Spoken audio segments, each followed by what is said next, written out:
Let's now dive into this big LGBTQ story for today. I'm Robert Keston. Let's queer up the USA view. Vital LGBTQ education advocacy, GLSEN, lays off 60% of staff. GLSEN, the nonprofit dedicated to safe schools for LGBTQ students, has laid off 60% of its workforce due to financial pressures and right-wing attacks. Executive Director Melanie Willingham-Jaggers confirmed that 18 employees were let go in a restructuring move aimed at ensuring GLSEN's survival. The layoffs affected all departments. The cuts came just a day before the Human Rights Campaign also announced layoffs, highlighting financial strains on LGBTQ advocacy groups. Since 2022, GLSEN has faced far-right misinformation campaigns and funding losses as corporate donors retreat from DEI commitments. Despite the setbacks, GLSEN says they plan to streamline its work and relaunch in mid-2025. It is symbolic of everything that is happening.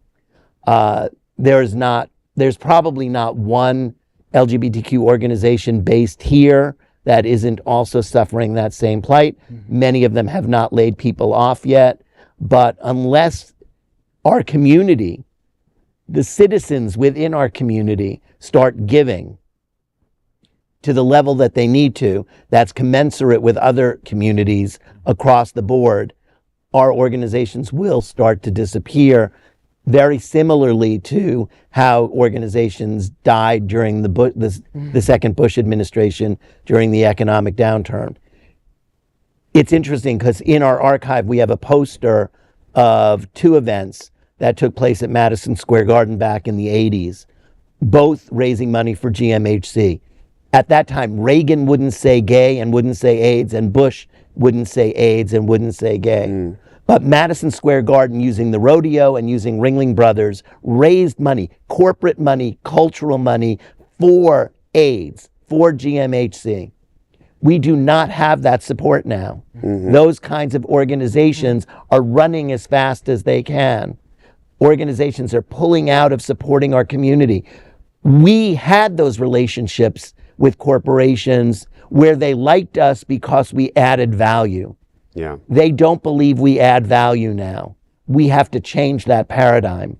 And that's not going to be easy because the White House and the surrounding billionaires are really pushing against it. And it's hard for our community to go up against that many billionaires. But we have to really figure out strategies to do that and save the organizations that really are the underpinnings of the success that we have had over the last 50 plus years.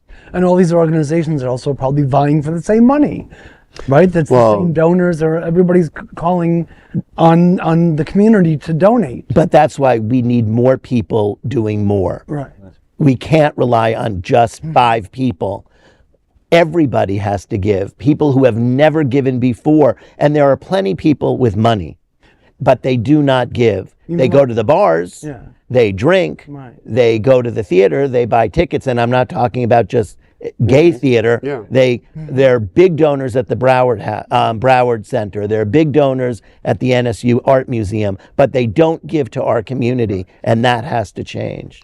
You know, our fund had the Philanthropy Awards this past weekend, and, you know, we were talking a little bit about people were, I had a few other organizations that approached me about joining their board, and while that was very flattering, the issue is, on top of not having enough donors, we don't have enough people in our community doing work and being on these organizations and helping to support them. You know, and I think, you know, GLSEN is just an example, but, you know, there also needs to be some kind of unity amongst the nonprofits that come together and kind of try to align missions, reduce costs where they can for survival, and to do things together versus everybody being in their silo. Right. I don't disagree with that, but the reality is, considering the robustness of this community, it's hard for people to just cut back and realign in that way. And why should the organizations that are doing the best jobs have to sacrifice those elements when our community is not generous? You're right. Overall, our community is not generous. Yes, there are some people, but by and large, we are a very cheap community. And that has to change if people want to live this lifestyle and not go back to the way it was in the 60s and 70s. So let's not put the onus on the organizations that are doing the work. Let's put the onus on the community that has benefited from all these organizations doing the work, and they've never paid their fair share. We ask for the rich now to pay their fair share of taxes. We have to ask for our community, even if you can only give $100, $50, $20, but it's time to put pressure on those who can also afford to do a lot more and do not. I agree. That's true. Well, that is a big LGBTQ story for today. There is no other queer non-profit media platform like this in the entire world. Support our LGBTQ stories by subscribing and sharing Queer News Tonight.